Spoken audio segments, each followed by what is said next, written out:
Cameron Diaz left Hollywood because of a sex tape. She was at the absolute top of her career when she walked away.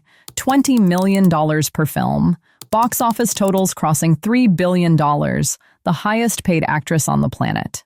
And then, gone. Let's go back to where it started. Cameron Diaz is 19 years old. Nobody knows her name. She's broke, trying to model, and she agrees to a photo shoot with a photographer named John Rutter. She didn't know that session would haunt her for the next decade. 2 years later, she lands the mask opposite Jim Carrey.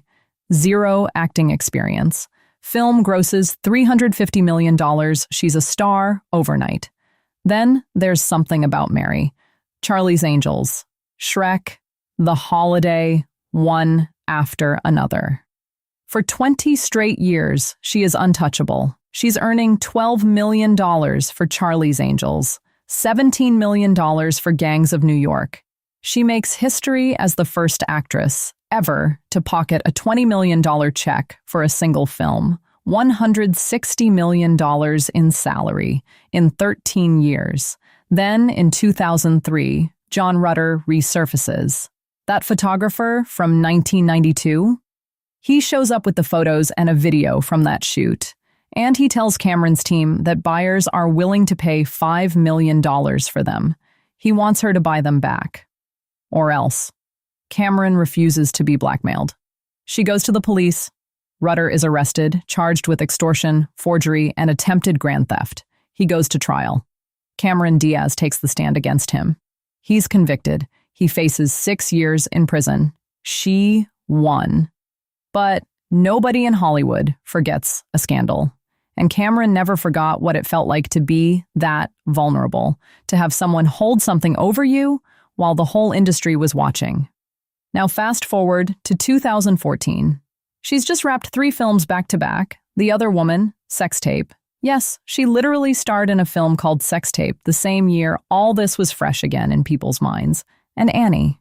And she just stops. She tells her team, no more. The rumors start immediately. People said she was washed up, that Hollywood had moved on, that younger actresses had taken her place. The truth was simpler and darker. She said herself, there was always just that one guy on set, God, here he comes again. Layers and layers of inappropriateness that you just had to put up with. She wasn't just tired of the pace. She was tired of being a woman in that industry. So she disappeared. She married Benji Madden in 2015. Had a daughter, Radix, in 2019. Had a son, Cardinal, in 2024. Launched a wine company. Lived a quiet, private life. She called it the best 10 years of her life. Then, in 2025, Jamie Foxx called. He said, come back, one movie, with me. And she stepped onto a film set for the first time in a decade. What she found shocked her. For the first time in her entire career, HR came in before filming started. They told the cast about an anonymous hotline. They explained what behavior was and wasn't acceptable on set. She said, I have never in my entire career experienced that before. The level of safety you feel as a woman now on set, I never felt that before this film. Cameron Diaz didn't quit because she failed. She quit because the industry she worked in for 20 years never made her feel safe enough to stay. And when it finally changed, she came back. Subscribe my channel to stay up to date.